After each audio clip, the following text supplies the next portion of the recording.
So the Euroforest Environment division developed initially out of Euroforest Arboriculture, which was developed on the back of the ash dieback problem in the southeast of England. And then from Euroforest Arboriculture, Euroforest Projects was born. And then the final set for the division, part of the environment family, was Euroforest Ecology.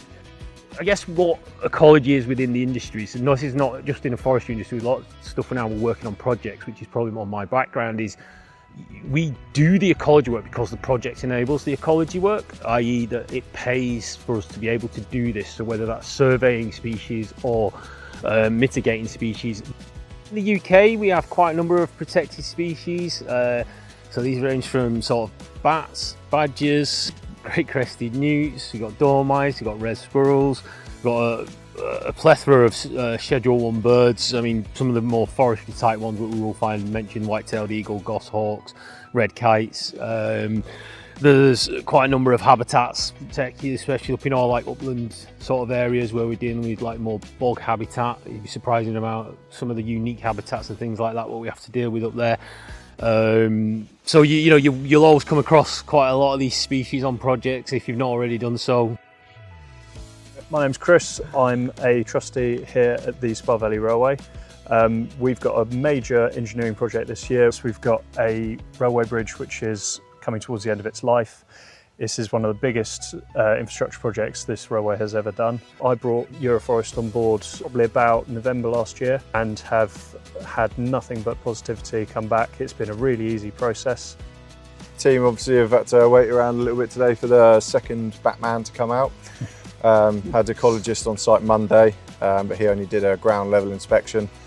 And there was a few more holes up in the top of the beech trees that they just wanted to check.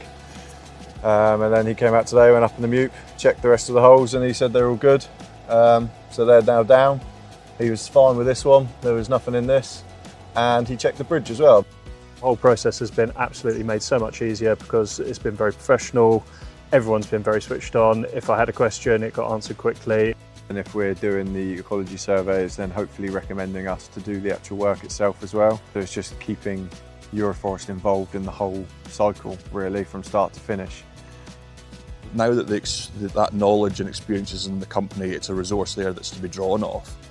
So there was a very challenging FLS tender that we bought in the summer 25 that was situated basically right in the heart of the biggest black grouse lake in Galloway. So we worked very closely with our ecologists from down south, just over the phone and by email, just to draw from that knowledge and experience that they've got to make sure we're approaching it in the right way. Within my role, I also help out on the environment team. We have a very close relationship with them, whether it comes to contractor sharing or price sharing.